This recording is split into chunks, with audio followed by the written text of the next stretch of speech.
Alors pour ce défi dessin, on va donc dessiner avec la gomme. Pour pouvoir dessiner avec la gomme, on va d'abord faire un fond au crayon. Donc vous prenez votre crayon le plus gras pour savoir un petit peu, vous regardez ici. Si vous avez du 2B, c'est bien. Évidemment, si vous avez que du HB, c'est pas grave. Moi, je vais même prendre là un crayon 9B. Hein, donc 2B, c'est un peu plus gras que HB. Et puis ensuite 3B, 4B, 5B, 6B, c'est le degré de gras du crayon.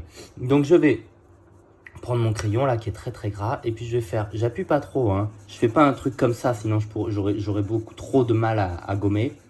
Vraiment quelque chose d'assez uni, sans appuyer. Vous pouvez travailler avec bien le bord du crayon pour pas faire un truc trop fin comme ça, mais avoir quelque chose de assez épais et qui recouvre avec un gris à peu près identique sur toute la feuille. D'accord? Donc une fois que vous avez terminé toute la feuille, vous allez vous retrouver avec une feuille qui est entièrement recouverte de gris comme ça.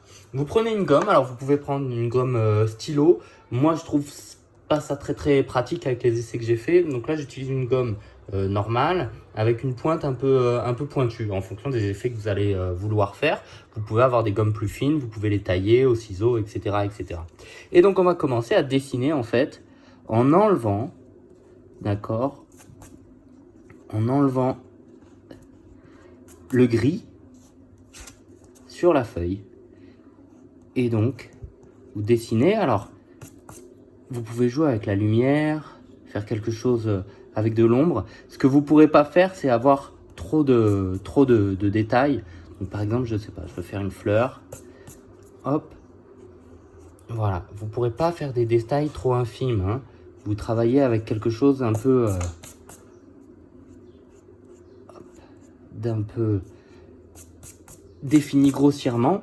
L'image va être un petit peu floue, hein, c'est normal. Et donc à partir de là, vous faites ce que vous voulez. Vous pouvez faire une fleur. J'ai fait un essai avec un arbre. Hein, vous voyez que n'y a pas énormément de détails. Hein, la petite maison au loin, un petit personnage. Vous pouvez travailler les textures, les ombres, les lumières. Et puis j'ai fait un essai aussi donc avec un visage. Pour le visage, j'ai juste rehaussé un tout petit peu là.